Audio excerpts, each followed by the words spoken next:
फक्त शिका, आमच्यासाठी शिकू नका, लोकांसाठी शिका. आणि ज्या वेळेस रिक्षाचा परवाना मिळत होता, बॅच मिळत होता ना, त्यावेळेस सुद्धा मराठीची सक्ती आहे. हा GR आहे की ज्यांना कुणाला मराठी बोलता येत असेल त्यांनाच परमिट मिळणार आणि बॅच मिळेल.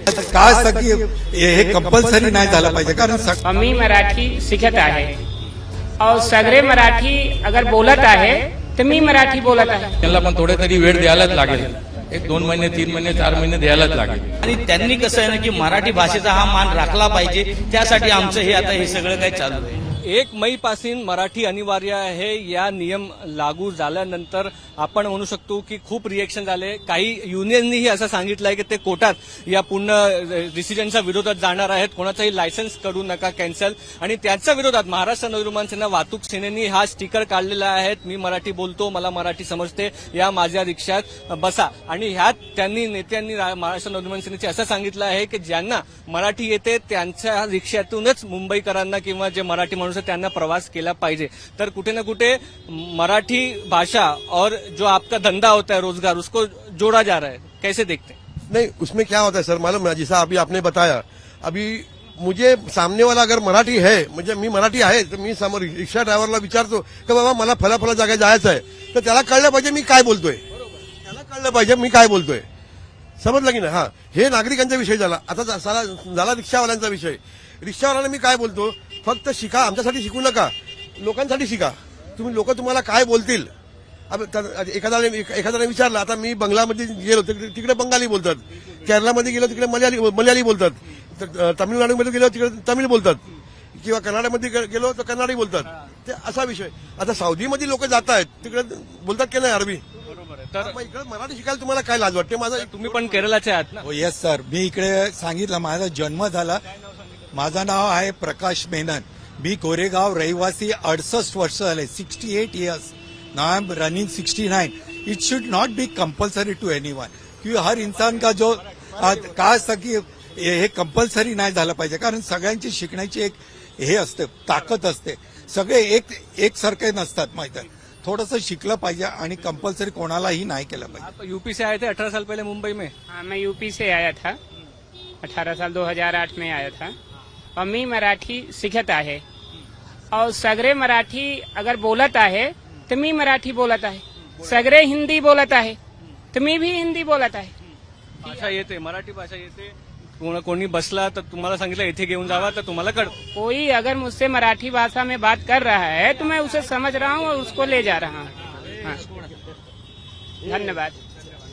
हाँ, कितने साल से मुंबई में आप? किती वर्षापासून तुम्ही आहात? जवळजवळ मला वाटतं कमीत कमी नाही तरी 25-40 वर्ष झाले इथे. आणि मराठी शिकायला कधी सुरुवात केली होतीस तुम्ही? माझ्या समजा लहानपासून इथेच मुंबईमध्येच राहिलो मी.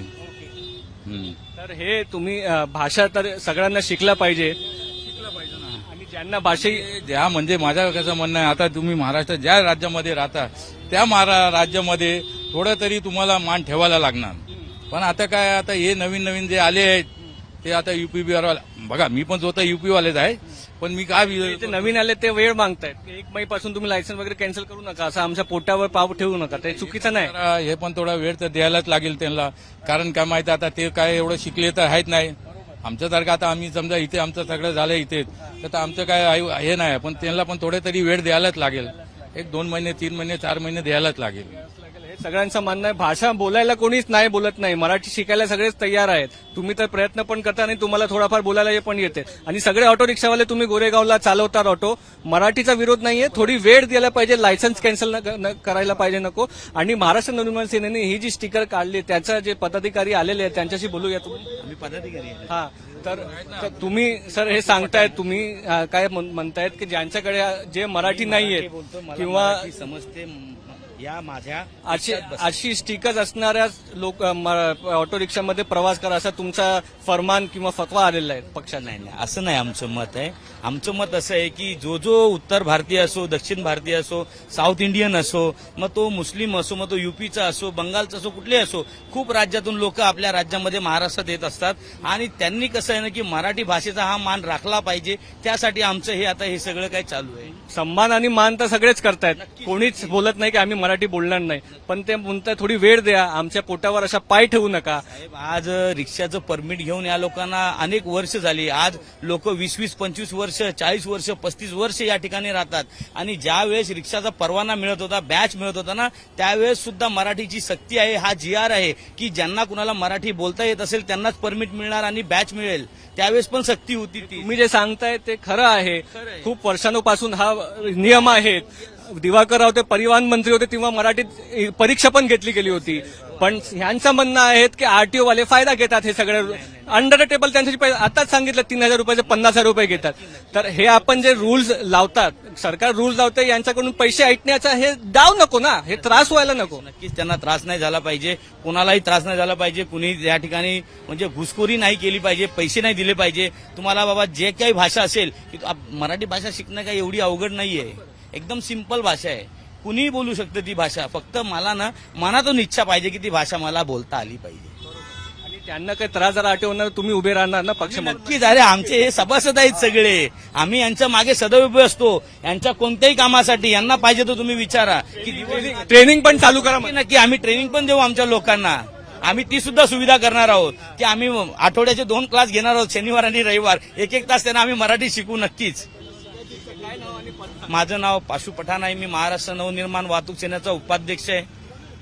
तर आपण म्हणू शकतो की मराठीचे जे नवीन रूल आला आहेत, मराठी बोलायला सगळे तयार आहेत आणि वेगवेगळ्या प्रांतातून आलेले मुंबईत काम करणारे लोक आहेत. पण लायसन्स कॅन्सलेशन हा खूपच एक आपण म्हणू शकतो की त्यांच्या जीवन बनण्याचा प्रयत्न आहे, ते करू नका, त्याच्यावर लोकांचं म्हणणं आहे. आणि दुसरं कुठे ना कुठे हे त्रास देण्याचा एक कारण बनू नये, हा रूल आणि नियम पाळला जायला पाहिजे, याचं भान सगळ्यांनी ठेवायला पाहिजे. कॅमेरा पर्सन साई प्रसाद पाटील सोबत मुस्तफा शेख, मुंबई तक.